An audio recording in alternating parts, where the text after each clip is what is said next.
నమో భగవతే వాసుదేవాయ. ఓం నమో భగవతే వాసుదేవాయ.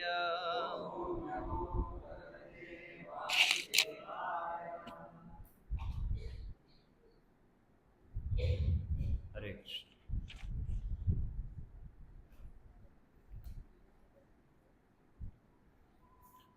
శ్రీమద్భాగవతం ప్రథమ స్కందం 2వ అధ్యాయం 17వ శ్లోకం పదపాఠం.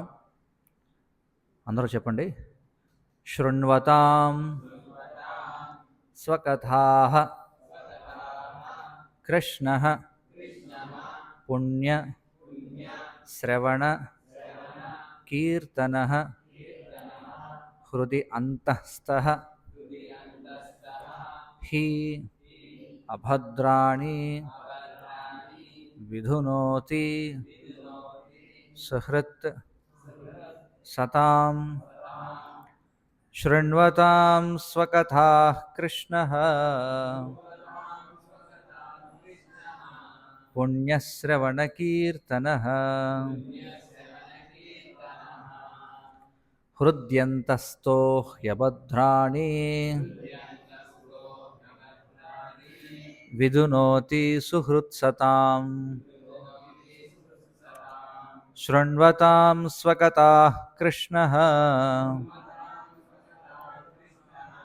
పుణ్యశ్రవణకీర్తనః హృద్యంతస్థో హ్యభద్రాణి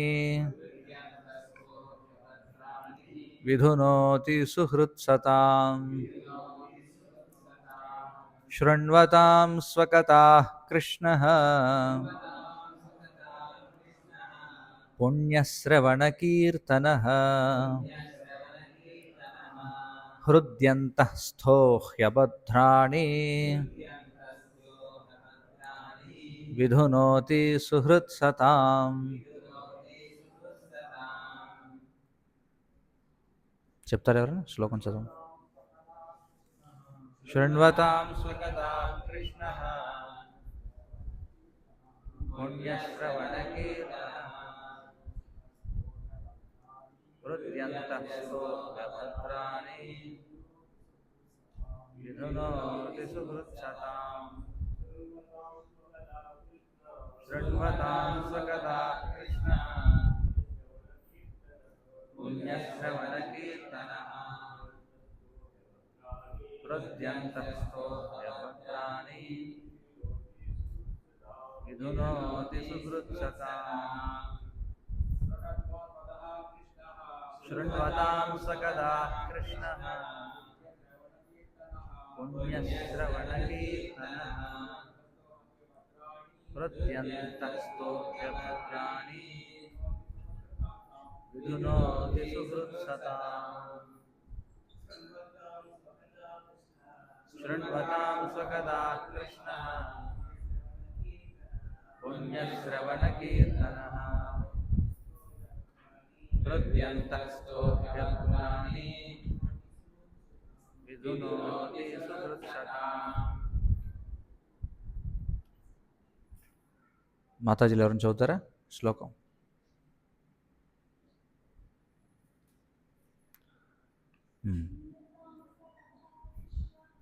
శృణ్వతాం స్వకథాః కృష్ణః పుణ్యశ్రవణకీర్తనః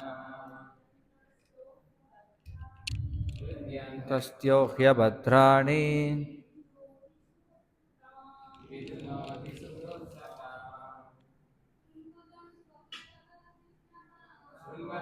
స్వకథాః కృష్ణః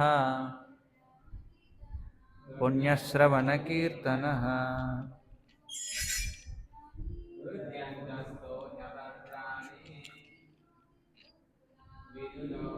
సుహృత్సతాం.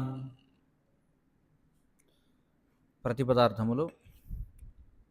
శృణ్వతాం సందేశముల పట్ల శ్రవణోత్సాహము కలిగిన, స్వకథాః తన కథలయందు, కృష్ణః దేవదేవుడైన శ్రీకృష్ణుడు పుణ్య పుణ్య శ్రవణ శ్రవణము కీర్తన కీర్తనము హృది అంతస్థ హృదయములో హి నిశ్చయముగా అభద్రాణి భోగాభిలాషను విధునోతి తొలగించివేయును సుహృత్ శ్రేయోభిలాషి సతాం శ్రద్ధావంతులైన భక్తులు. అనువాదం మరియు భాష్యము కృష్ణ కృపామూర్తి శ్రీ శ్రీమద్ అభయ చరణ అరవింద భక్తి వేదాంత స్వామి శ్రీల ప్రభుపాద ఇస్కాన్ సంస్థాపకాచార్య.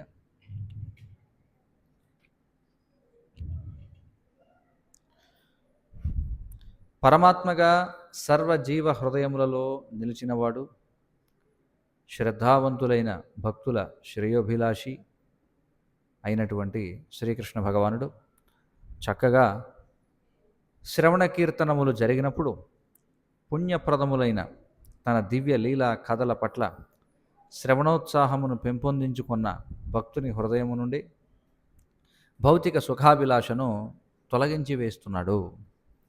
భాష్యం.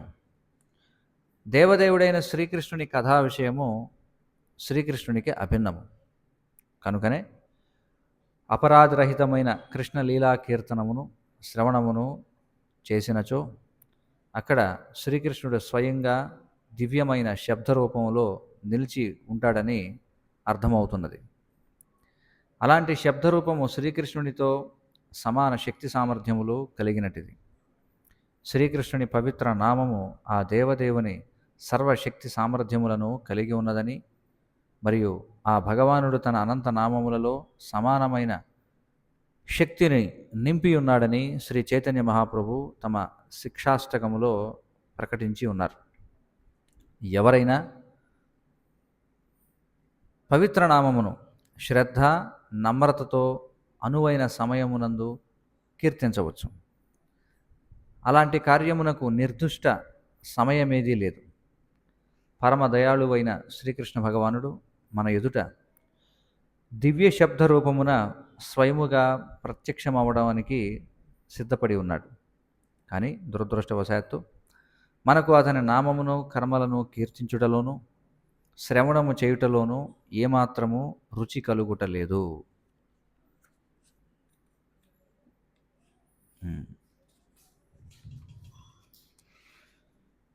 పవిత్ర నామమును కీర్తించడం శ్రవణం చేయడం పట్ల రుచిని పెంపొందించుకోవలసిన అవసరాన్ని మనం పూర్వమే చర్చించి ఉన్నాం.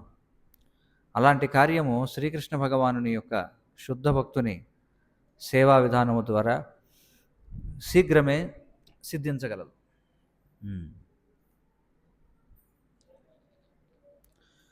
శ్రీకృష్ణ భగవానుడు భక్తులు తన పట్ల వర్తించే విధానానికి అనుగుణంగా వారి పట్ల వర్తిస్తూ ఉంటాడు. తన దివ్యమైన భక్తియుత సేవా కార్యముల యందు పాల్గొనడానికి సంపూర్ణముగా శ్రద్ధాళువై తనను గురించి శ్రవణము చేయడానికి అనురక్తుడవడాన్ని చూసి ఆ దేవదేవుడు భక్తుడైన వాని పట్ల పరమాత్మ రూపమున హృదయము నుండి అనుగ్రహించి అతడు తనను సులభముగా చేరు రీతిలో మార్గదర్శనము చేస్తాడు. మనము కోరుట కన్నను అధికముగా మనలను తన ధామమునకు చేర్చవలనని అతడు ఆతురతను కలిగి ఉంటాడు. మనలో అత్యధిక శాతము భగవద్ధామాన్ని చేరుకోవాలనే అభిలషించము. అత్యధిక శాతం సమాజంలో భగవద్ధామానికి వెళ్ళాలని అనుకోరు. అతి కొద్ది మంది మానవులే భగవద్ధామాన్ని చేరాలనే కోరికను కలిగి ఉంటారు. కనుక భగవద్ధామాన్ని చేరాలనే కోరిక గలవానికి శ్రీకృష్ణ భగవానుడు అన్ని విధములుగా సహాయమునందిస్తాడు. పాపములు సంపూర్ణముగా ప్రక్షాళనము కానిదే ఎవరునూ కృష్ణధామములో ప్రవేశించలేరు. ప్రకృతిపై ఆధిపత్యము చెలాయించాలనే కోరికల ఫలములే అట్టి పాపములు. పాపములను కలగజేయు అట్టి కోరికల నుండి బయటపడుట అత్యంత కష్టకార్యం. భగవద్ధామాన్ని చేరు మార్గమున పురోగమించు భక్తునికి ధనము మగువల ప్రలోభమే గొప్ప అవరోధమై ఉన్నది. భక్తి మార్గమునందలి గొప్ప గొప్పవారే అట్టి ప్రలోభములకు బలి అయి ముక్తి మార్గము నుండి వైదొలిగారు. కానీ భక్తుడైన వానికి శ్రీకృష్ణ భగవానుని చేతనే సహాయము లభించినచో ఆ దేవదేవుని కరుణచే సమస్త కార్యము అత్యంత సులభము కాగలదు. ధనము మగువల సంపర్కములో కలత చెందుట అనేది ఆశ్చర్యకరమేమీ కాదు. ప్రతి జీవి ఎంతో కాలం నుండి, అంటే దాదాపు అనంతకాలం నుండి అలాంటి విషయముల సాంగత్యాన్ని కలిగి ఉన్నందున అన్య స్వభావమైన ఆ దాని నుండి బయటపడుటకు కొంత సమయం అవసరం అవుతుంది. కానీ ఎవరైనా శ్రీకృష్ణ భగవానుని లీలా కథలను శ్రవణము చేయుటలో నియుక్తుడైనచో క్రమముగా తన నిజస్థితిని తెలుసుకోగలుగుతాడు. ఆ తరువాత భగవానుని కరుణ చేత అతడు కలతల నుండి తనను తాను రక్షించుకోవడానికి తగినంత సామర్థ్యాన్ని పొందగలుగుతాడు. అంతటా కలతను కలిగించే విషయములు క్రమముగా వాటంతట అవే మనస్సు నుండి దూరం అవుతాయి. ఓం అజ్ఞానతిమిరాంధస్య జ్ఞానాంజనశలాకయా చక్షురున్మీలితం ఏన తస్మై శ్రీ గురవే నమః. నమ ఓం విష్ణుపాదాయ కృష్ణప్రేష్ఠాయ భూతలే శ్రీమతే భక్తి వికాస స్వామినితి నామినే. నమ ఓం విష్ణుపాదాయ కృష్ణప్రేష్ఠాయ భూతలే శ్రీమతే భక్తి వేదాంత స్వామినితి నామినే. నమస్తే సారస్వతే దేవే గౌరవాణి ప్రచారిణే నిర్విశేష శూన్యవాది పాశ్చాత్య దేశతారిణే.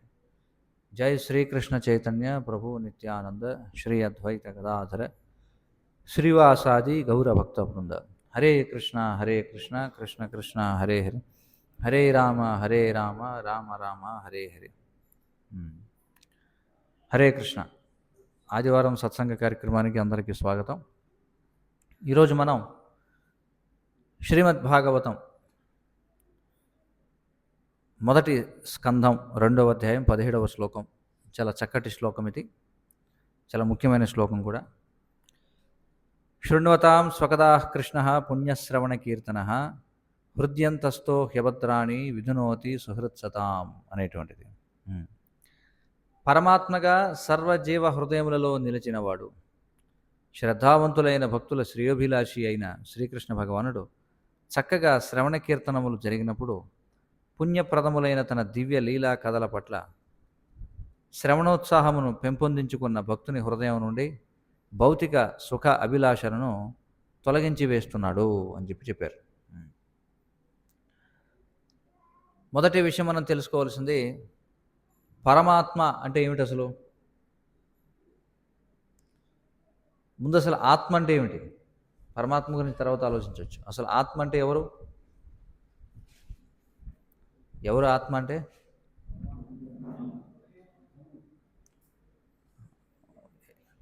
మనం ఎవరం? మనం ఆత్మనే కదా. ప్రస్తుతం శరీరంలో ఉన్నాం మనం, కానీ మనం ఈ శరీరమా?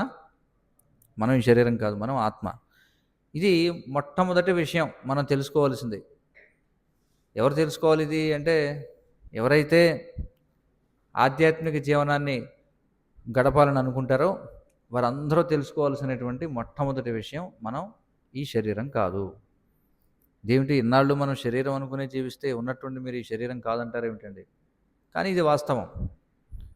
నిజాలు నిష్ఠూరంగా ఉంటాయి అంతే. ఒకవేళ మీరు లేదండి మేము ఈ శరీరమే అన్నారనుకోండి, మరి ఈ శరీరం అనేది నిరంతరం మార్పుకి గురవుతూనే ఉంది కదా. మెడికల్ సైన్స్ కూడా చెప్తుంది, ప్రతి క్షణం మన శరీరంలో మార్పు వస్తుంది. భాగవతం 11వ స్కందంలో కూడా శ్రీకృష్ణ భగవానుడు ఉద్ధవునికి చెబుతాడు, ఈ శరీరంలో మార్పు నిరంతరము ఉంటుందన్నమాట. అందుకని దాన్ని మనం పసిగట్టలేం. చూడండి, అంటే మార్పు చాలా నెమ్మదిగా ఉన్నా దాన్ని మనం పసిగట్టలేం, మార్పు చాలా వేగంగా ఉన్నా దాన్ని మనం పసిగట్టలేం. అదవుతుంది కదా. మన శరీరంలో వచ్చేటువంటి మార్పు చాలా నెమ్మదిగా ఉంటుందన్నమాట. చాలా నెమ్మదిగా మన శరీరంలో మార్పు వస్తుంటుంది. ఉదాహరణకి మన గోళ్ళు పెరగడం ఎప్పుడైనా చూసారా? మీ కళ్ళ ముందు గోరు బయటికి రావడం చూసారా? లేదు. లేదా మన వెంట్రుకలు మీరు చూస్తుండగా ఎదగడం చూసారా ఎప్పుడన్నా? లేదు. కానీ ఎదుగుతున్నాయా లేవా? ఎదుగుతున్నాయి. కానీ అది మనం చూడలేమన్నమాట. అలాగే అత్యంత వేగంగా జరిగే మార్పులు కూడా మనం గుర్తించలేము. ఉదాహరణకు ఈ సైంటిస్టులు ఏం చెప్తారంటే భూమి సూర్యుడి చుట్టూ ఎంతో వేగంగా తిరుగుతుందనమాట. అర్థమవుతుంది కదా! చాలా వేగంగా తిరుగుతుంది. ఎంత వేగంగా తిరుగుతుందంటే ఆ వేగం మీరు తెలీదు, పసిగట్టలేరు. ఆ! కానీ ఇక్కడ వాస్తవం ఏమిటంటే మనం ఈ శరీరం కాదు. ఇది మనం అర్థం చేసుకోవాల్సిన విషయం.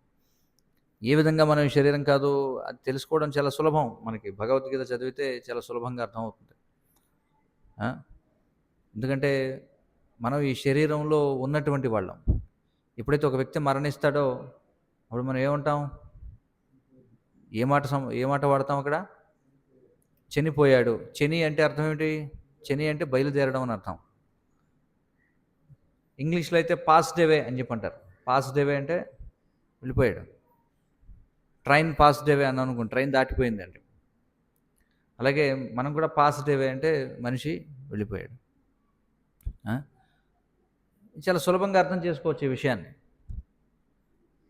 ఒకవేళ మనం కాదండి మేము ఈ శరీరమే అని అనుకున్నాం అనుకోండి, మరి మృత శరీరానికి, జీవించి ఉన్న శరీరానికి తేడా ఏమిటి?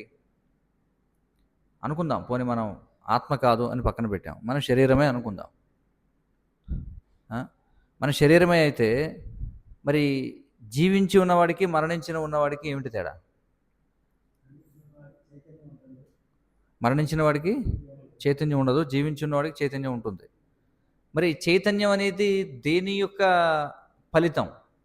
దేని రిజల్ట్ ఈ చైతన్యం అనేది? స్పర్శ.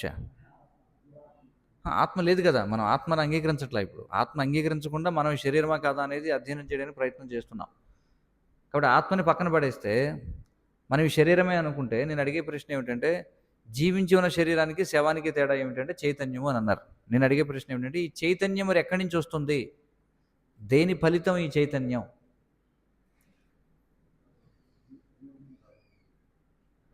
రసాయనాల కలయిక అయి ఉండాలి. అంతే కదా! ఇప్పుడు ఆత్మ అనేది మనం అంగీకరించడంలా ఇక్కడ. ఆత్మ గురించి మాట్లాడొద్దు ఇప్పుడు. శరీరమే అనుకుందాం.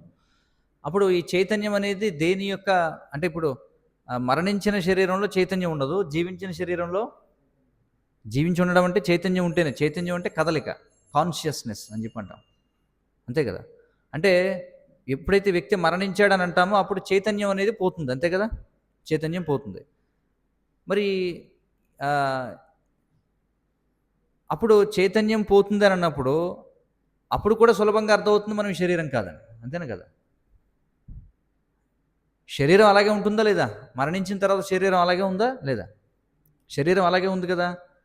మరి చైతన్యం పోయింది. అంటే అప్పుడు మనం చైతన్యం అవుతాం. మనం శరీరం కాదు. అర్థమవుతుందా లేదా విషయం అందరికి? ఆత్మ అనే దాన్ని పక్కన పడేసినా జీవించి ఉన్న శరీరానికి, మరణించి ఉన్న శరీరానికి చైతన్యమే తేడా. మరణించిన శరీరంలో చైతన్యం లేదు. శరీరం అక్కడే ఉంది కదా! అంటే మరి వెళ్ళిపోయింది ఏమిటి? చైతన్యం వెళ్ళిపోయింది. అంటే మనం చైతన్యం అవుతాం అప్పుడు. మనం శరీరం అవుతామా? కాదు కదా! కాబట్టి మనం శరీరం కాదు. ఆ విధంగానే అర్థం చేసుకోవచ్చు మనం శరీరం కాదు. మరి ఇప్పుడు ప్రశ్న ఏమిటంటే ఈ చైతన్యం అనేది అసలు ఏమిటి? ఎక్కడి నుంచి వస్తుంది? ఎలా తయారవుతుంది చైతన్యం? చైతన్యాన్ని మనం తయారు చేయగలమా? చైతన్యాన్ని తయారు చేయగలరా? ఎప్పుడన్నా మీరు విన్నారా? చైతన్యం తయారు చేయబడినట్టు? సరే సింపుల్. ఇప్పుడు ఒక డెడ్ బాడీ తీసుకోండి, మరణించిన శరీరం. దాంట్లోకి మీరు చైతన్యాన్ని ప్రవేశపెట్టొచ్చా? ఎందుకంటే మనం శరీరం కాదు, తేలిపోయింది ఇక్కడ విషయం. మనం చైతన్యం. మరి ఈ చైతన్యాన్ని మనం ప్రవేశపెట్టగలమా కొత్తగా? ఏమంటారు? సాధ్యమా కాదా? సాధ్యం కాదు. అంటే దాని అర్థం మరి ఇప్పుడు సైంటిస్టులు ఎన్నో చేయగలుగుతున్నారు కదా! కానీ చైతన్యాన్ని తయారు చేయగలిగారా ఇప్పటివరకు? లేదు.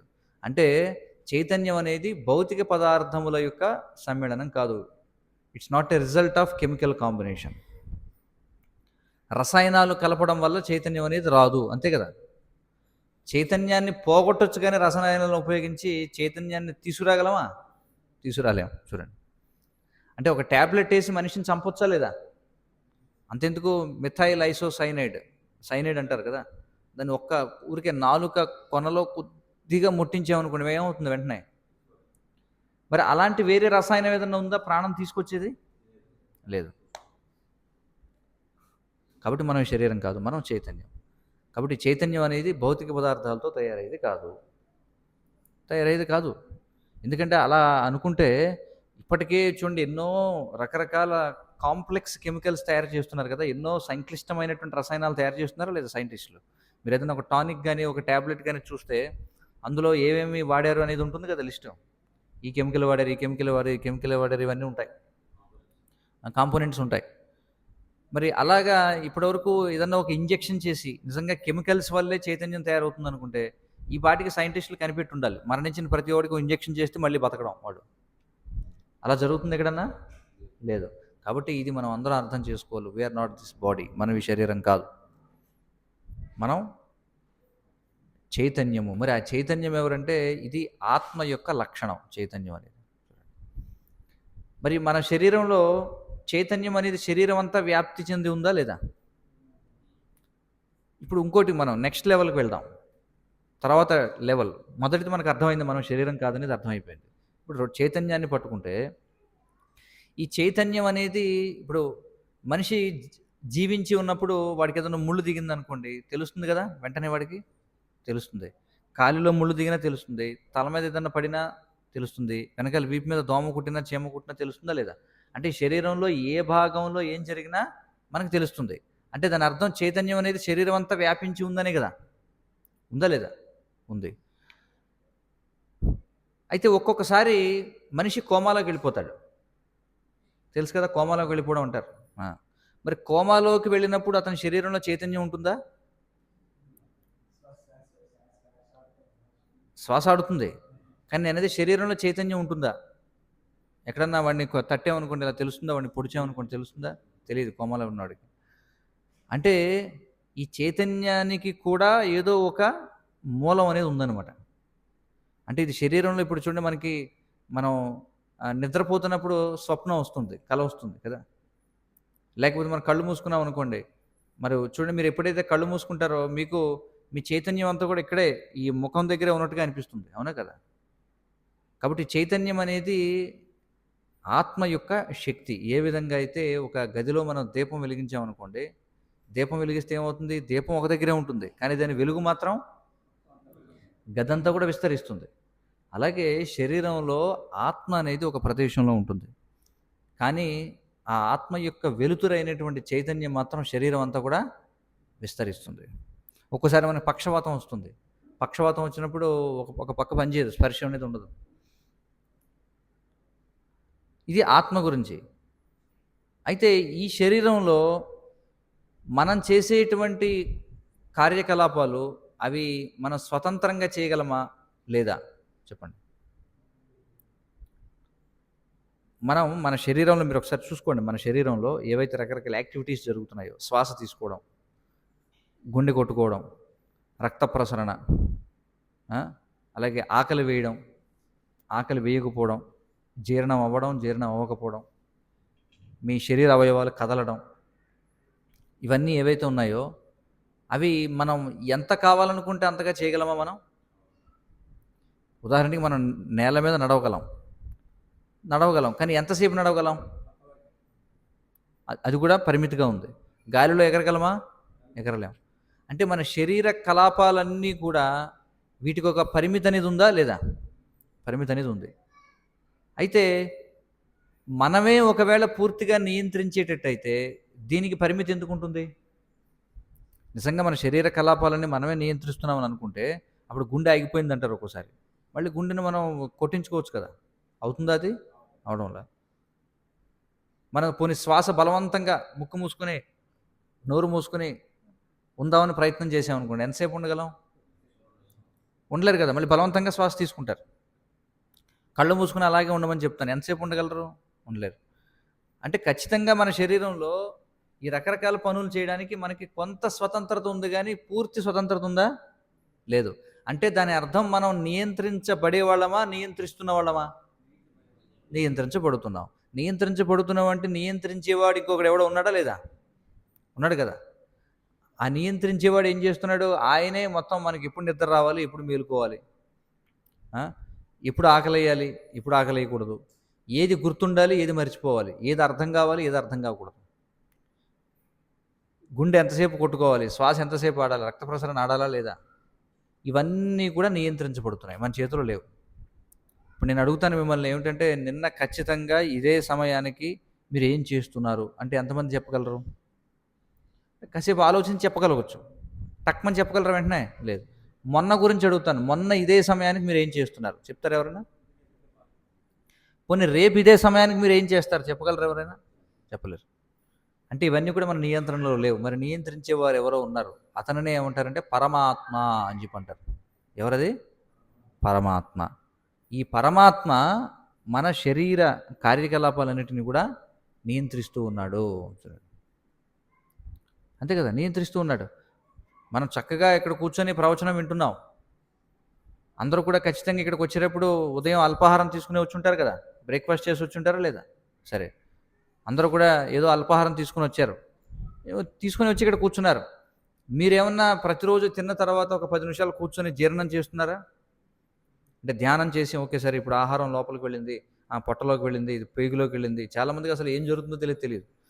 తినడమే తప్ప లోపల ఏం జరుగుతుంది ఎంతమందికి తెలుసు చెప్పండి? మిమ్మల్ని అడిగితే ఎవరైనా చెప్పగలరా? నేను కూడా ఏం చెప్పలేను.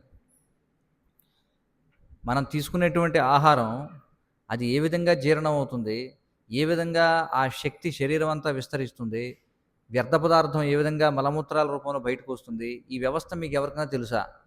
చెప్పండి. ఎవరికీ తెలియదు. అంటే మనకు తెలియకుండా జరుగుతుందంటే వేరే ఎవరో చేస్తున్నారనే కదా అర్థం. అవునా కదా?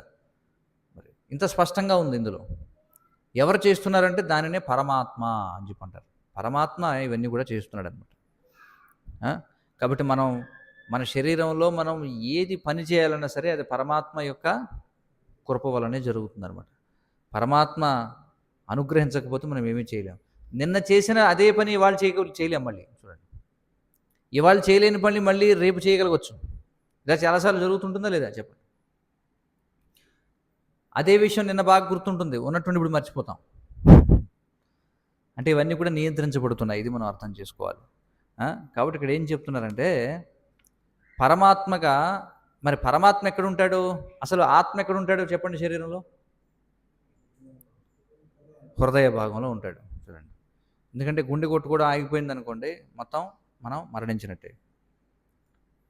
మరి ఎందుకు గుండె కొట్టుకుంటుంది అంటే హృదయంలో పరమాత్మ ఉంటాడు కాబట్టి. ఆత్మ అక్కడే, అంటే మనం కూడా ఉండేది హృదయంలోనే, పక్కనే పరమాత్మ కూడా ఉంటాడు. కాబట్టి ఆయన ఏం చేస్తాడు? పరమాత్మగా అందరి హృదయాల్లో నిలిచి ఉన్నవాడు, శ్రద్ధావంతులైన భక్తుల శ్రేయోభిలాషి. చూడండి, భగవంతుడు అందరికీ శ్రేయోభిలాషే. శ్రేయోభిలాషి అంటే ఇప్పుడు మన శ్రేయస్సునే కోరుకుంటాడు ఆయన. భగవద్గీతలో చెప్తున్నాడు కదా విషయం, భోక్తారం యజ్ఞతపసాం సర్వలోక మహేశ్వరం సుహృదం సర్వభూతానాం. నేనే ప్రతి జీవి యొక్క సుహృత్, అంటే ఆప్తమిత్రుణ్ణి అని చెప్పి అంటున్నాడు. చూడండి, మనందరికీ నిజమైన ఆప్తమిత్రుడు ఎవరు? భగవంతుడే నిజమైన ఆప్తమిత్రుడు. భగవంతుడు తప్ప ఇంకే వేరే ఎవరిని మనం ఆప్తమిత్రులు అనుకున్నా మనం మోసపోయినట్టే. ఎందుకంటే మనం ఆయనని పట్టించుకోకపోయినా ఆయన ఎప్పుడు మనల్ని పట్టించుకుంటాడు.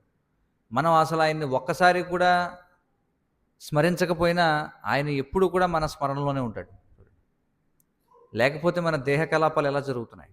ఒకవేళ మీరు తిన్నది మీరే జీర్ణం చేసుకోవాలంటే కుదురుతుందా మీకు? చెప్పండి. ఎవరు తిన్నారో వాళ్ళు మీరే జీర్ణం చేసుకుంటే అని వదిలేసాడు అనుకోండి భగవంతుడు, అసలు ఎలా జీర్ణం చేసుకుంటారు? లోపలికి వెళ్ళిపోయిందని చెప్పండి. ఇప్పుడు ఏదైనా ఒక మిక్సీ మనం చూడండి, మిక్సీ కొడుతుంటారు కదా, పౌండర్ అని చెప్పి అంటాం దాన్ని. సో అందులో రకరకాల పదార్థాలు వేస్తాం. ఇప్పుడు ఏదన్నా సారం తీయాలనుకోండి, ముందు ఏదైనా జ్యూస్ కొట్టాలి, దానికి తొక్కలు తీయాలి, దానికి మొక్కలు కోయాలి, లోపల వెళ్ళి గ్రైండింగ్ కొట్టాలి, గ్రైండింగ్ కొట్టిన తర్వాత దాన్ని జల్లించాలి, మొత్తం వచ్చిన దాన్ని మళ్ళీ సారం తీయాలి. ఇవన్నీ ఎన్నో రకాల కార్యక్రమాలు జరుగుతున్నాయి. అంటే మన నోట్లో గ్రైండింగ్ జరుగుతుంది, తర్వాత దశల వారికి లోపలికి వెళుతుంది, మళ్ళీ అందులో ఘన పదార్థం ద్రవ పదార్థం ఫిల్టరేషన్ జరుగుతుంది. ఆ ఫిల్టరేషన్ మళ్ళీ అందులో సూపర్ ఫిల్టరేషన్ జరుగుతుంది. చూడండి, కిడ్నీలు చేసే పని అదే. కిడ్నీల్లో ఏమిటి నెఫ్రాన్లు అనేవి ఉంటాయి. అవి ఏం చేస్తాయంటే మీరు ఒక ద్రవ పదార్థాన్ని పంపించారనుకోండి, మొత్తం అందులో ఉన్న ప్రతి పోషకం అంతా కూడా ఫిల్టర్ చేసేసి నీటిని బయటికి పంపిస్తుంది. ఎప్పుడైతే కిడ్నీలు ఈ పని చేయడం విఫలమవుతాయో అప్పుడు ఏం చేస్తారు? వాళ్ళకి డయాలసిస్ చేయాల్సి వస్తుంది. చూడండి, అవునా కదా? కానీ మనం ఏం చేస్తాం? జీవితాంతం డయాలసిస్ అవసరం లేకుండా మన కిడ్నీలు పనిచేసినంతకాలం మన భగవంతుని స్మరించాం. తర్వాత ఎవరన్నా రాజకీయ నాయకుడు వచ్చి మీకు ఫ్రీగా డయాలసిస్ చేయిస్తానన్నాడు అనుకోండి, వాడిని దేవుడు అంటాం. చూడండి, అదే కదా జరిగేది. మీకు ఫ్రీ ఆరోగ్యశ్రీయో లేకపోతే ఇంకోటి ఏదో శ్రీ, మీకు ఉచిత వైద్యం, మీకు రండి రోజు వారానికి 2 సార్లు డయాలసిస్ చేయించుకుని అన్నప్పుడు అబ్బా ఈ నాయకుడండి నిజంగా ఈయన దేవుడండి అంటారు. అసలు దేవుడిని స్మరించం మనం. అందుకే డయాలసిస్‌కి వెళ్ళాల్సి వస్తుందనమాట. అరే ఇన్నాళ్ళు నీ వయసు 40 ఏళ్ళు, 50 ఏళ్ళు వయసొచ్చింది. 40 ఏళ్ళు, 50 ఏళ్ళు వయసు నీకు లోపల ఎవరయ్యా డయాలసిస్ చేసింది ఇదంతా? ఎవరు చేస్తే ఇన్నాళ్ళు బతికావు నువ్వు చెప్పండి? ఎవరు చేస్తే బతుకుతాం? భగవంతుడు చేస్తే బతుకుతాం. కానీ ఏనాడు భగవంతుడిని స్మరించం. కానీ ఆ డయాలసిస్ సమస్య వచ్చిన తర్వాత ఒకవేళ ఎవరన్నా రాజకీయ నాయకుడు అన్నాడనుకోండి, మీరు కార్డు తెచ్చుకొని తెల్ల కార్డు ఉంటే మీకు ఉచితం అన్నాడనుకోండి, ఇంక వాడి ఫోటో పెట్టుకుంటాం అనమాట. ఇంకేమిటి ఈయనే నాకు స్వామి, ఈయనే నాకు నాథుడు, ఈయనకి నేను జీవితాంతం ఓటేస్తాను ఎంత తోచేసినా సరే. చూడండి, అది మన పరిస్థితి. అంతే కదా. అలాగే ప్రతి అవయవం, గుండె, ఊపిరితిత్తులు, ప్రతిదీ కూడా అంతేనే కదా. ప్రతిదీ అంతే. సహజంగా ఉచితంగా జరిగేదానికి విలువ లేదు. ఫ్రీ హ్యాస్ నో వాల్యూ అనమాట. ఈ ప్రపంచంలో అదే జరుగుతుంది. భగవంతుడు ఇవన్నీ ఫ్రీగా చేసి పెడుతున్నాడు మనకి. ఫ్రీగా ఆక్సిజన్ ఇస్తున్నాడు, వెంటిలేటర్ అవసరం లేదు. రేపు పొద్దున నిజంగా చూడండి, మనకి మనంగా శ్వాస తీసుకోకుండా యాంత్రికంగా తీసుకోవాల్సి వస్తే ఎంత ఖర్చు అవుతుందండి? రోజుకి వెంటిలేటర్ మీద పెట్టారనుకోండి ఎవరినన్నా, ఒక రోజుకి వెంటిలేటర్కి ఎంత ఖర్చు అవుతుంది చెప్పండి?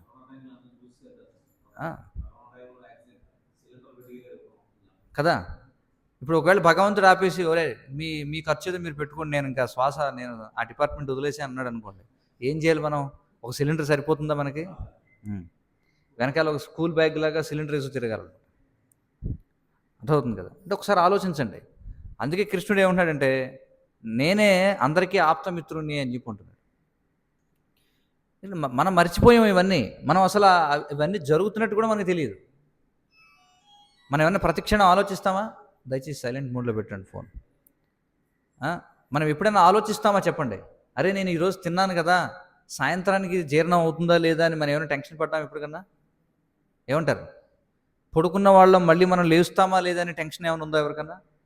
లేదు. ఏ టెన్షన్ లేదు. మరి ఏ టెన్షన్ లేకుండా ఇవన్నీ ఎలా జరుగుతున్నాయి బ్యాక్గ్రౌండ్లో చెప్పండి? ఎవరో ఒకరు చేయకపోతే ఎలా జరుగుతున్నాయి? కానీ అది చేసేవాడిని మనం పట్టించుకోం. కృష్ణుడు అంటున్నాడు, నేనే ఆప్తమిత్రుడిని అని చెప్పుకుంటున్నాడు. కానీ ఆప్తమిత్రుడిని మనం పట్టించుకోం.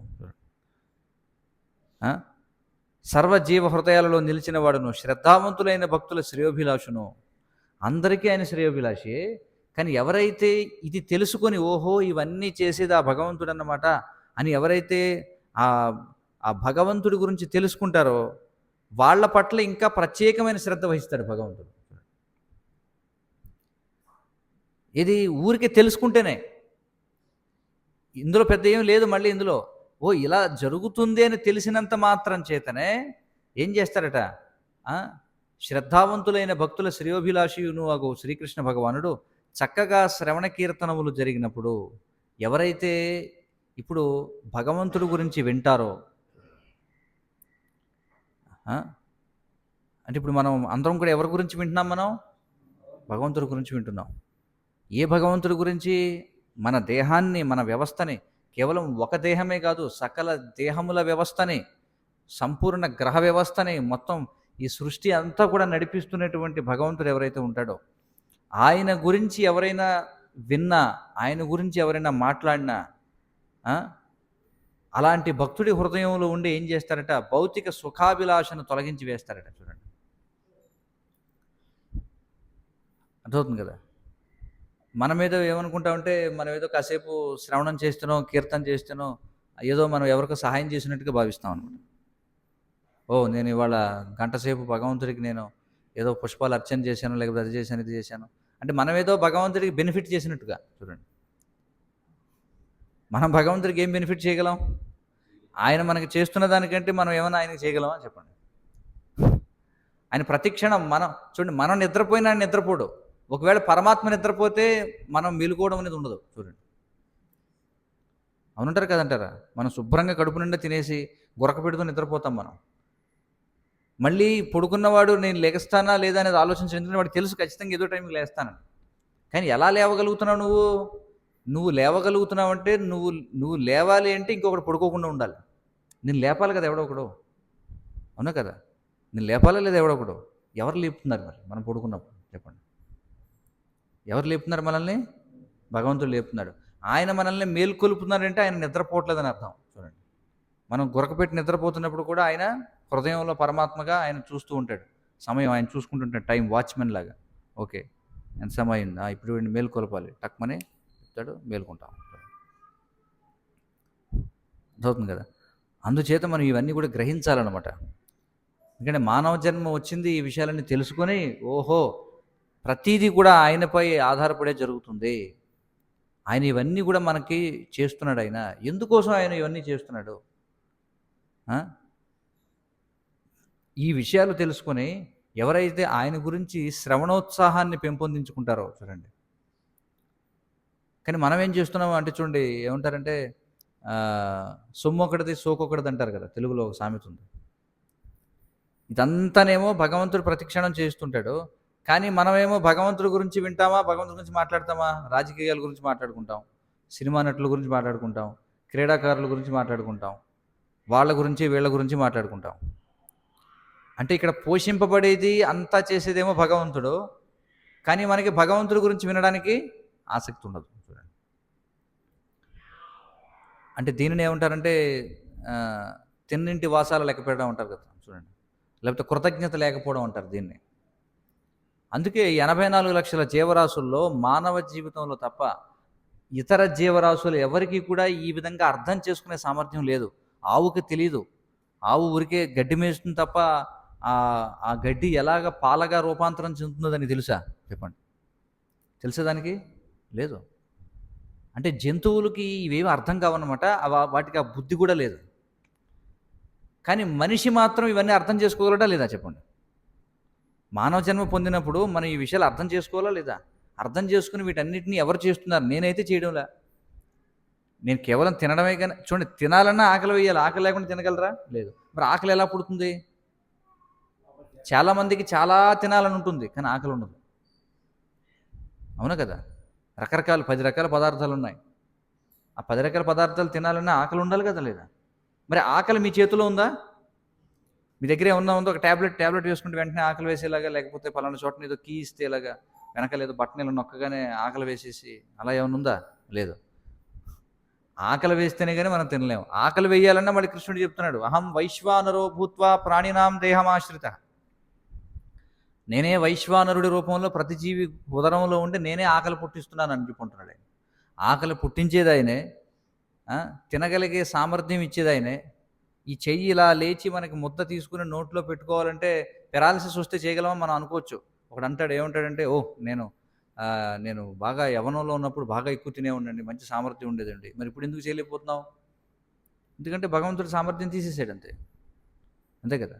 ఒకడు అంటాడు, నేను అమెరికా వెళ్ళానండి, లేకపోతే నేను ఆస్ట్రేలియా వెళ్ళానండి, టూరిజంకి వెళ్ళి మొత్తం అన్నీ బాగా చూసి వచ్చామండి, భలే చూసామండి అంటే చీకట్లో చూడగలమా మనం?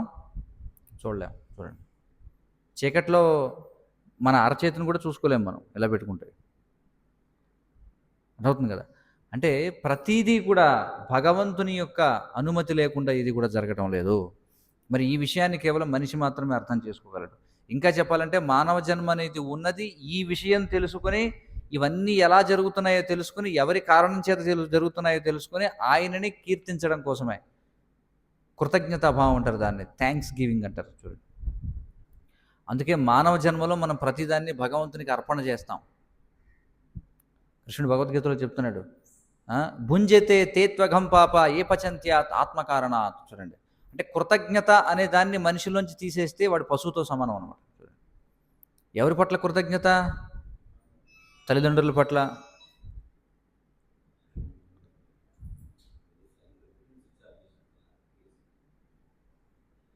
ఎవరి పట్ల కృతజ్ఞత?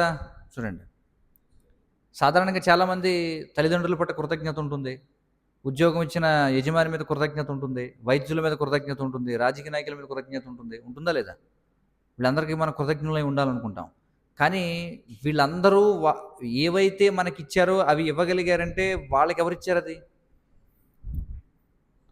తల్లిదండ్రులు మనకు జన్మనిచ్చారు. కానీ తల్లిదండ్రుల ఆత్మను తయారు చేస్తున్నారా? లేదు కదా. వాళ్ళు ఉపకరణాలుగా ఉపయోగపడ్డారంతే. వాళ్ళని వాళ్ళ తల్లిదండ్రులు పుట్టించారు. రాజకీయ నాయకులు కావచ్చు, తల్లిదండ్రులు కావచ్చు, వైద్యుడు కావచ్చు, ఎవరైనా కావచ్చు, వారు మనకి సహాయం చేయగలుగుతున్నారంటే వారికి ఇంకొకరు సహాయం చేసి ఉండాలి. అంతిమంగా అందరికీ సహాయం చేసేవాడు ఎవరు? భగవంతుడే. కాబట్టి చాలామంది మానవ జన్మ వచ్చిన తర్వాత తల్లిదండ్రులు కృతజ్ఞులై ఉంటారు. లేకపోతే రకరకాల వాళ్ళకి కృతజ్ఞులై ఉంటారు. కానీ అది కూడా మానవ జన్మ సాఫల్యం కాదనమాట. భగవంతుడి పట్ల కృతజ్ఞత చూపించకపోతే మనం మానవ సమాజంలో ఎవరి పట్ల కృతజ్ఞత కలిగి ఉన్నా అది శ్రమయ్యేవహి కేవలం అయిపోతుంది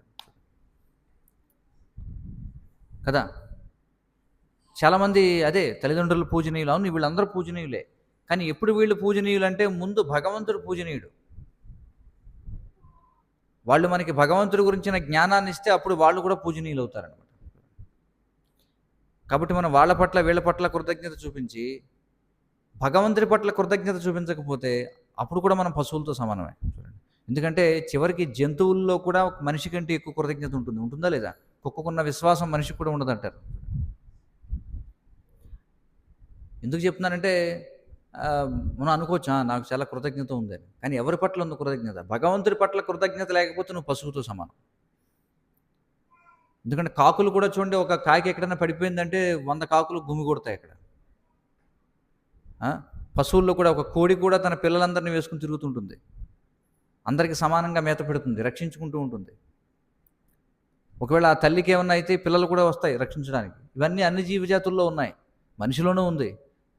కానీ మనిషిలో ఉన్నంత మాత్రాన మనిషిగా ఉండడనమాట.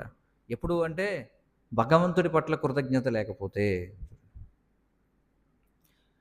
కాబట్టి మనం భగవంతుడికి ఏం చేయలేము వాస్తవానికి. భగవంతుడే అన్నీ మనకి చేస్తున్నాడు. ఆయన చేసే దాంట్లో మనం ఏం చేయగలం చెప్పండి? మనం ఒక రకంగా చెప్పాలంటే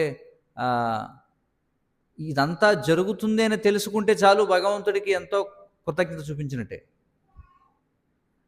అంతకుమించి మీరు ఏమి ఇవ్వగలరు చెప్పండి? మనం జన్మించిన దగ్గర నుంచి మరణించే వరకు మనకి ఆహారాన్ని ఇస్తున్నాడు. మనమేదో ఒక పండు, కానీ ఆయన ఏమడుగుతున్నాడు? పత్రం పుష్పం ఫలం తోయం యోమే భక్తి ప్రయచ్చతి. చూడండి, అన్నీ ఆయనే ఇస్తున్నాడు. కానీ ఏమంటున్నాడు? నువ్వు అందులోంచి నాకు ఒక ఫలం కానీ, పత్రం కానీ, పుష్పం కానీ, కొంచెం నీటిని కానీ ఇస్తే, ప్రేమతో ఇస్తే నేను తీసుకుంటానని చెప్పి అంటున్నాడు. వాస్తవానికి అవి ఇచ్చేది ఎవరు ఇస్తున్నారు మనకి? ఆయనే ఇస్తున్నాడు. ఆయన ఇచ్చిన దాన్ని మళ్ళీ ఆయనకి ఇవ్వడమే మనం చేసేది. కానీ అది కూడా చేయకపోతే మనం పాపాత్మలం అయిపోతాం అన్నమాట. అందుచేత ఇక్కడ ఏమంటున్నారంటే మనం చేయగలిగిందల్లా, భగవంతుడు ఏం కోరుకోవట్లా మన దగ్గర నుంచి. ఆయన కోరేదల్లా ఆయన గురించి వినాలి, ఆయన కీర్తించాలి అంతే. దీనికి ఏమైనా ఖర్చు అవుతుందా చెప్పండి? భగవంతుడి గురించి వినడానికి ఏమైనా ఖర్చు ఉందా? లేదు. మళ్ళీ ఈ విషయాన్ని భగవంతుని కీర్తించడానికి ఏమైనా ఖర్చు ఉందా? ఏమీ లేదు. కనీసం చేయాల్సింది ఈ 2: శ్రవణం, కీర్తనం. అందుకే మానవ జన్మ వచ్చిన తర్వాత మనం భగవంతుడి గురించి తెలుసుకోకపోతే మనం పశువులతో సమానము. ఇది అర్థం చేసుకోవాలి. ఎందుకంటే పశువులు కూడా మనకంటే మెరుగ్గా జీవిస్తున్నాయి. కాబట్టి భగవంతుడు ఏమంటున్నాడంటే, ఎవరైతే ఈ విధంగా నేను అందరికీ శ్రేయోభిలాషనే, కానీ నాకు ఎవరైతే భక్తులైన వాళ్ళు ఉంటారో, భక్తులంటే ఇంకా వాళ్ళకి ఎక్కువ శ్రద్ధ చూపిస్తాడు. ఎందుకంటే వాళ్ళు యథార్థం తెలుసుకున్నారు కాబట్టి. ఆ విధంగా తెలుసుకుని ఎవరైతే శ్రవణోత్సాహాన్ని పెంపొందించుకుంటారో, శ్రవణోత్సాహం అంటే ఏమిటి? భగవంతుడి గురించి వినాలనేటువంటి ఉత్సాహాన్ని పెంచుకున్న భక్తుని హృదయం నుండి ఏం చేస్తాడైనా? భౌతిక సుఖాభిలాషను తొలగించి వేయుచున్నాడు. చూడండి, ఎందుకంటే ఆయన అందరి హృదయాల్లోనే ఉన్నాడు కదా పరమాత్మ. ఎక్కడుండి నియంత్రణ చేస్తున్నాడు ఆయన? హృదయంలో ఉండి.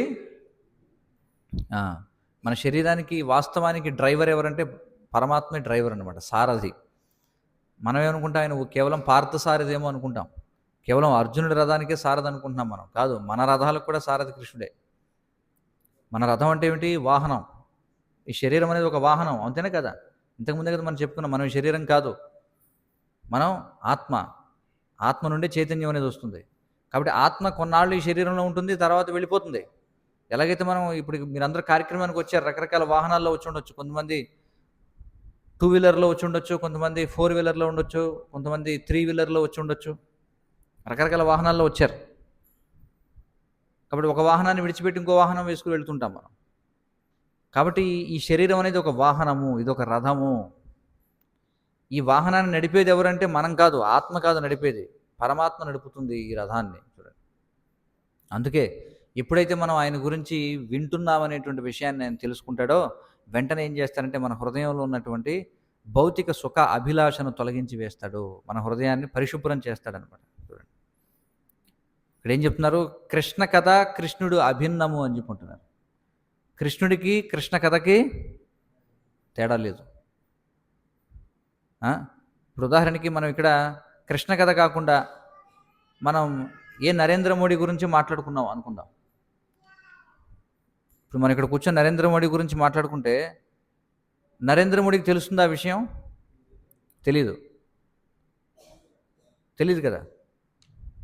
కానీ మనం కృష్ణుడి గురించి మాట్లాడుకుంటే తెలుస్తుందా లేదా? కృష్ణుడికి మనం మాట్లాడుకున్నట్టు దాని గురించి తెలుస్తుంది. చూడండి, ఇంకా ఏమంటున్నారంటే కృష్ణుని యొక్క కథ రెండు అభిన్నం. అంటే ఇప్పుడు ఎవరైనా ఒక వ్యక్తి యొక్క కథ మనం చెప్పుకున్నాం అనుకోండి, ఆ వ్యక్తిని మనం పూజించినట్టు అవుతుందా? లేదు.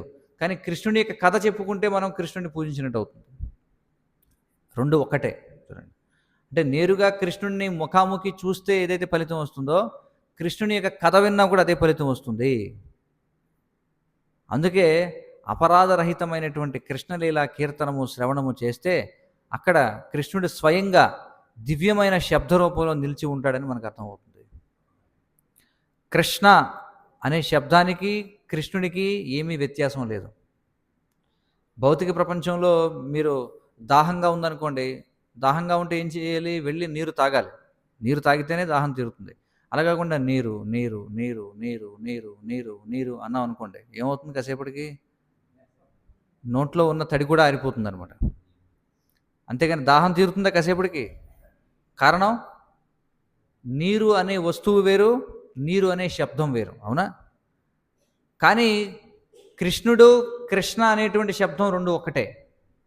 అందుకే ఒకవేళ మీరు నిజంగా కృష్ణుడిని చూడాలనుకుంటే మీరు అదే పనిగా మీరు కృష్ణ కృష్ణ కృష్ణ కృష్ణ అంటూ అలాగే అంటూ ఉన్నారనుకుంటే ఖచ్చితంగా మీరు కృష్ణుడిని దర్శించగలుగుతారు. సందేహమే లేదు, అందులో సందేహమే లేదు. మీరు నిజంగా ఆ విధంగా చేయగలిగితే అర్థమవుతుంది కదా. అది ఇక్కడ చెప్తున్నారు. కాబట్టి కృష్ణుని యొక్క పవిత్ర నామం ఆ దేవదేవుని సర్వశక్తి సామర్థ్యాలను కలిగి ఉంది. కృష్ణుడికి ఎంత శక్తి ఉందో కృష్ణుడి నామానికి కూడా అంతే శక్తి ఉంది. స్వయంగా కృష్ణుడు రావాల్సిన అవసరం లేదు, ఆయన నామం సరిపోతుందనమాట. ముఖ్యంగా కలియుగంలో అందరూ కూడా అల్పులు కదా, అందుకని ఆయన స్వయంగా రావాల్సిన అవసరం లేదు. నా నామం చెప్పుకొని చాలని చెప్పి అంటాడు. పూర్వయుగాల్లో అయితే ఆయన స్వయంగా వచ్చి అసుర సంహారం ఇవన్నీ చేయాల్సి వచ్చేదనమాట. కలియుగంలో అందరూ అల్పులే, పైగా అందరూ అసురులే. చూడండి, ఎందుకంటే అందరిలోనూ అసుర లక్షణాలు ఉన్నాయి. కామ క్రోధ లోభ మోహ మదమత్సర్యాలు ఉన్నాయి అందరిలో కూడా. అందరూ బలహీనులే, అందరూ అసురులే. కాబట్టి బలహీనమైన అసురులు అనమాట కలియుగంలో. అందుకని కృష్ణుడు స్వయంగా రావాల్సిన లేదు, కృష్ణ నామం సరిపోతుంది. అందుకే మనలో ఉన్నటువంటి అసుర లక్షణాలని మనం తీసివేయాలి కలియుగంలో. అందుకే కృష్ణుడు ఆయన ఆయుధం పట్టడు. కలియుగ ఆరంభంలో ఆయుధం పట్టడు, కలియుగ అంతంలో ఆయుధం పట్టుకుంటాడు. ఎందుకంటే ఇంకా అప్పుడు హోప్లెస్ అనమాట. అందుకే కలియుగంలో ఆయన ఎలా వస్తాడు? కృష్ణవర్ణం త్విషా కృష్ణం సాంగోపాంగాస్త్ర పార్షదం యజ్ఞై సంకీర్తన ప్రాయే రిజంతై సుమేధసహ. చూడండి, కలియుగంలో ఆయన వచ్చి ఆయన నామాన్ని ప్రచారం చేస్తాడు. అదే ఇక్కడ మనం చూస్తున్నాం. చైతన్య నిత్యానందులు, కృష్ణ బలరాములు అన్నటువంటి వాళ్ళిద్దరూ కూడా. కలియుగంలో భగవంతుడు ఆయుధాన్ని పట్టాడు. ఎందుకంటే ఇక్కడ ఎవరు చంపాల్సిన వాళ్ళు ఎవరున్నారు? ఎవరు లేరు. అందరూ ఎందుకని అంటే అందరూ చంపాల్సిన వాళ్ళే. అందరం చంపేస్తే ఇంక ప్రయోజనం ఉంది. కాబట్టి ఎవరిని చంపడం అనమాట. మీరేం చంపాల్సిన అవసరం లేదు, నామం చేసుకోండి, మీ హృదయంలో ఉన్న అసురులు చనిపోతారని చెప్పి అంటున్నాడు. కాబట్టి ఎవరైనా సరే పవిత్ర నామాన్ని శ్రద్ధతోటి నమ్రతతోటి అనువైన సమయంలో కీర్తించవచ్చు. చూడండి, ఈ భగవంతుని యొక్క నామం హరే కృష్ణ కృష్ణ కృష్ణ హరే హరే, హరే రామ రామ రామ హరే హరే అనేటువంటి నామాన్ని జపించడానికి ఏమీ సమయం ఏమీ లేదు. ఎప్పుడైనా జపించవచ్చు, ఎక్కడైనా జపించవచ్చు, ప్రదేశంతో సంబంధం లేదు. మీరు జపించగలిగితే, మీరు నిజంగా జపించగలిగితే అర్ధరాత్రైనా జపించవచ్చు. మీరు నిజంగా జపించగలిగితే మరుగుదొడ్లైనా జపించవచ్చు. మీరు నిజంగా జపించగలిగితే మరణ సమయంలో కూడా జపించవచ్చు. చూడండి, దీనికి ఎలాంటి విధి నియమాలు లేవు. కానీ దురదృష్టవశాత్తు మనకు ఆసక్తి లేదు. చూడండి, అంటే ఔషధం పనిచేయడానికి సిద్ధంగానే ఉంది, కానీ వేసుకోవడానికి మనకు ఆసక్తి లేకపోతే మనం ఏం చేస్తాం చెప్పండి? వైద్యుడి దగ్గరికి వెళ్ళారండి, మీ రోగం ఏమిటో ఆయన కనిపెట్టి మీకు మెడిసిన్స్ ఇచ్చాడు. మిమ్మల్ని కోర్సు వాడమన్నాడు, మీరు ఇన్ని రోజులు వాడండి, ఉదయం మధ్యాహ్నం భోజనానికి ముందు ఒకటి, భోజనం తర్వాత ఒకటి, లెక్క చెప్పాడు. వారం రోజుల తర్వాత మళ్ళీ రమ్మన్నాడు. వారం రోజుల తర్వాత మళ్ళీ వెళ్ళారు. ఏమయ్యా ఏమిటి ఇప్పుడు ఎలా ఉందంటే, అప్పుడు ఎలా ఉందో అప్పుడు అలాగే ఉందండి. మందులు వాడలేదు. ఇదేమిటయ్యా నీకు మొత్తం మందు ఇచ్చాను, అన్నీ ఇచ్చాను, నువ్వు వేసుకోకపోతే నేనేం చేయగలను చూడండి. అలాగే కలియుగంలో పూర్వయుగాల్లో లాగా ఇప్పుడు ధ్యానం చేయాలంటే దానికి విధి నియమాలు ఉన్నాయి. యజ్ఞాలు చేయాలంటే విధి నియమాలు ఉన్నాయి. విగ్రహారాధన చేయాలంటే విధి నియమాలు ఉన్నాయి. ధ్యానం చేయాలంటే ఎలా చేయాలి? కృష్ణుడు భగవద్గీత 6వ అధ్యాయంలో చెప్తున్నాడు. ఎవరూ లేనటువంటి ఏకాంత స్థలంలోకి వెళ్ళాలి, పవిత్ర స్థలంలోకి వెళ్ళాలి, జింక చర్మం వేసుకోవాలి, దాని మీదేమో దర్భగడ్డి వేసుకోవాలి, దాని మీద ఒక వస్త్రం వేసుకోవాలి, నిటారుగా కూర్చోవాలి, బ్రహ్మచర్య వ్రతం పాటించాలి, భయం ఉండకూడదు, ఇవన్నీ చెప్పాడు. అన్ని షరతులు ఉన్నాయి దానికి. యజ్ఞయాగాదులు చేయాలంటే దానికి అనేక షరతులు ఉన్నాయి. మళ్ళీ ఎన్నో సంభారాలు కావాలి, ఆవు నెయ్యి కావాలి, అవి కావాలి, ఇవి కావాలి, మొత్తం ఇవన్నీ ఎన్నో ఉన్నాయి. వనమూలికలు కావాలి, యాజ్ఞిక బ్రాహ్మణులు ఉండాలి, ఇవన్నీ ఉండాలి. అవి కూడా లేవు. ముహూర్తాలు ఉండాలి, ఇవన్నీ చూసుకోవాలి, ఏమీ లేవు. అది ఇప్పుడు సాధ్యం కాదు, ఎన్నో షరతులు. విగ్రహారాధన చేయాలంటే కనీసం బ్రాహ్మణుడై ఉండాలి, అది షరతులే. కానీ హరే కృష్ణ కృష్ణ కృష్ణ హరే హరే, హరే రామ రామ రామ హరే హరే అనే ఈ నామాన్ని జపించడానికి ఏ సమయమైనా చేయమంటున్నారు, ఎవరినైనా చేయమంటున్నారు, ఎక్కడైనా చేయమంటున్నారు, ఎలాంటి పరిస్థితులైనా చేయమంటున్నారు. కానీ మనకి ఇంట్రెస్ట్ లేదు. ఏం చేస్తాం చెప్పండి? నామ్నామకారి బహుదా నిజ సర్వశక్తి తత్రార్పిత నియమిత స్మరణేన కాల ఏతాదృశీ తవ కృపా భగవన్మమాపి దుర్దైవ మీదృశమిహాజని నానురాగ. భగవంతుడు తన శక్తిని అంతటినీ ఆయన యొక్క నామంలో పెట్టుబడి పెట్టాడు, కానీ దాన్ని తీసుకోవడానికి ఎవరికీ ఆసక్తి లేదు. చాలా గవర్నమెంట్ డిపార్ట్మెంట్లు ఉంటాయి, ప్రభుత్వం కూడా చెప్తుంది అనమాట, మీరు ఎవరైనా గోసేవ చేయాలన్నా లేకపోతే సేంద్రీయ వ్యవసాయం చేయాలన్నా వాళ్ళకి లోన్లు ఇవ్వండి, రాయితీలు ఇవ్వండి అని. కానీ ఆ లోన్లు తీసుకునేవాడు ఉండడు ఎవడు, ఎందుకంటే ఎవరికి ఇంట్రెస్ట్ లేదు చేయడానికి. చూడండి, అలాంటిదనమాట. కాబట్టి మనం ఏ విధంగా భగవంతుడి పట్ల ఆసక్తి చూపిస్తామో ఆయన కూడా మన పట్ల అదేవిధంగా ఆసక్తి చూపిస్తాడు. ఏ యథా మాం ప్రపద్యంతే తాంస్తదైవ భజామ్యహం. కాబట్టి మనకి ఈ శ్రవణం పట్ల రుచి కలగాలంటే ఏం చేయాలో కూడా చెప్పాడు. మాకు ఆసక్తి లేదండి అంటే కృష్ణుడి గురించి వినడం స్వయంగా కృష్ణుడు అయి ఉండొచ్చు, కానీ మాకు ఆసక్తి లేదు. మరి ఏం చేయాలి? వినాలనే ఆసక్తి ఎలా వస్తుందట అంటే భక్తులను సేవించడం వల్ల వస్తుందట. భగవంతుని యొక్క భక్తులకు సేవ చేస్తే మనకు కూడా నామం జపం పట్ల అలాగే ఆయన యొక్క కథాశ్రవణం పట్ల ఆసక్తి కలుగుతుంది అని చెప్పుకుంటున్నారు. కాబట్టి ఎవరైతే ఆయన చెప్తున్నాడు మనుష్యానాం సహస్రేషు, ఎంతమంది ఉన్నారు సిద్ధంగా చెప్పండి మానవ సమాజంలో భగవంతుని గురించి తెలుసుకోవాలనుకున్న వాళ్ళు, తెలుసుకున్న ఆచరించాలనుకునే వాళ్ళు, తెలుసుకుని ఆచరించిన భగవద్ధామ వెళ్ళాలనుకునే వాళ్ళు ఎంత అరుదు చూడండి, చాలా కష్టం. కానీ ఒకవేళ ఎవరైనా కోరిక ఉంటే వారికి భగవంతుడు అన్ని రకాలుగా సహాయం చేస్తాడు, అది ఇక్కడ విషయం చెప్తున్నారు. మరి పూర్తిగా పాప ప్రక్షాళన జరగకుండా మనం భగవద్ధామంలో ప్రవేశించలేము. మరి పాపం అంటే ఏమిటట అంటే ప్రకృతిపై ఆధిపత్యం చెలాయించాలనే కోరికే పాపం అని చెప్పుకుంటున్నారు. ఇప్పుడు మనిషి ఏం చేస్తున్నాడు? ప్రకృతిపై ఆధిపత్యం చెలాయించాలని ప్రయత్నం చేస్తున్నాడు. ప్రతి ఒక్కరూ వారి దేహాన్ని భోగించాలనుకుంటున్నారు. మనం మన శరీరాన్ని భోగించాలనుకుంటున్నాం. అదేమిటండి? ఎలాగండి మన శరీరాన్ని భోగించాలనుకుంటున్నాం? మన కళ్ళతో అనేక రకాలు చూడాలనుకుంటాం, ముక్కుతో అనేక రకాల వాసనలు, నాలుగుతో అనేక రకాల రుచులు, మైథునంలో పాల్గొనాలనుకుంటాం, ఇట్లా అనేకమైనటువంటివి. అలాగే మన శరీరాన్ని ఇతర శరీరాలను కూడా భోగించాలనుకుంటాం. చూడండి, ప్రకృతి వనరులను దోచుకోవాలనుకుంటాం. దీన్నే ఏమంటారట? పాపము అని చెప్పి అంటారట. మరి ఈ పాపాలని కలగజేసే కోరికల నుంచి బయటపడడం చాలా కష్టం. చూడండి, కాబట్టి గొప్ప అవరోధాలు ఏమిటట? భగవద్ధామం వెళ్ళడానికి గొప్ప అవరోధాలు ఏమిటంటే రెండు చెప్తున్నారు. ఏమిటవి అంటే ధనము, మగువ అని చెప్పుకుంటున్నారు. ధనము, రెండవది స్త్రీ అని చెప్పుకుంటున్నారు. ఒకవేళ ఒక పురుషుడు కనుక ఆధ్యాత్మిక పురోగతి సాధించాలనుకుంటే ఇవి అడ్డంకులుగా ఉన్నాయి. ఇప్పుడే కాదు, అనాది కాలం నుండి ఇవే అడ్డంకులుగా ఉన్నాయి అని చెప్పుకుంటున్నారు. ఇదేమీ ఆశ్చర్యం కాదు. ధనము మగువల సంపర్కములో కలతనుందుట అనేది ఆశ్చర్యకరమేమీ కాదు. ప్రతి జీవి బహుకాలం నుండి, అంటే దాదాపుగా అనంతకాలం నుండి అలాంటి విషయాల్లో సాంగత్యాన్ని కలిగి ఉన్నాడు. కాబట్టి ఆ స్వభావమైన దానిని బయటపడడానికి కొంత సమయం పడుతుంది. కానీ ఎలాంటి అవరోధాలు ఉన్నా సరే, ఎవరైనా శ్రీకృష్ణ భగవానుని లీలా కథలను శ్రవణం చేయడంలో నిమగ్నమైతే, సరే ఎలాంటి అవరోధాలు ఉన్నా సరే, ఎవరైనా సరే భగవంతునికి లీలలను వినడంలో నిమగ్నం అయితే ఏమవుతుందట? అప్పుడు వాడి యొక్క నిజస్థితి తెలుసుకోగలుగుతారట. ఆ తర్వాత భగవంతుడి కరుణ చేత అన్ని రకాల కలతల నుండి రక్షించుకోవడానికి సామర్థ్యం కూడా వస్తుంది అని చెప్పి అంటున్నారు. చూడండి, శ్రవణంతోటే శక్తి వస్తుంది. ఇది మనం అర్థం చేసుకోవాలి. ఎలాంటి అవరోధాలు ఎదురైనా సరే దాని నుంచి బయటపడడానికి శక్తి ఎక్కడి నుంచి వస్తుంది? శ్రవణంతో మనకి శక్తి వస్తుంది. ఎప్పుడైతే మనం శ్రవణం చేస్తామో అప్పుడు శక్తి వస్తుంది. ఆ శక్తితో మనకి కలతను కలిగించే విషయాలు ఏవైతే ఉన్నాయో అవన్నీ కూడా మనసు నుంచి దూరం అయిపోతాయి.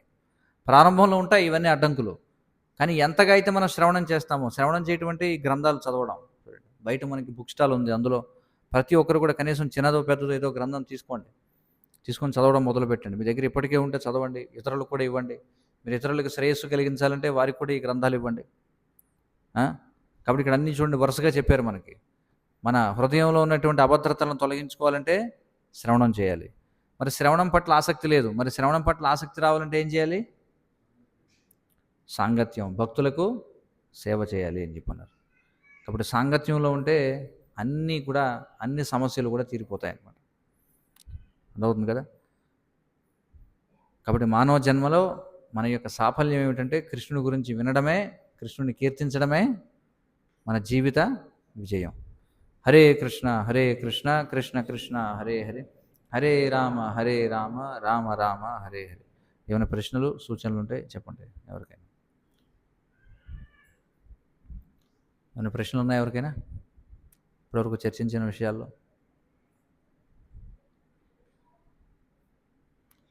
కాబట్టి అందరికీ మా విన్నపం ఏమిటంటే, మరి మనందరికీ అత్యంత శ్రేయోభిలాషి ఎవరు? భగవంతుడు. ఎవరా భగవంతుడు? కాబట్టి ఆయన గురించి దయచేసి అందరూ కూడా శ్రవణం చేయండి. మీకు ఎంత వీలైతే అంత ఎక్కువగా శ్రవణం చేయండి. మీరు ఎంత ఎక్కువ శ్రవణం చేస్తే అంత ఆనందంగా ఉంటారు. శ్రవణంతోటే శక్తి లభిస్తుంది. హరే కృష్ణ. గ్రంథరాజ్ శ్రీమద్ భాగవతం కీ జయ. జగద్గురు శ్రీల ప్రభుపాద్ కీ జయ.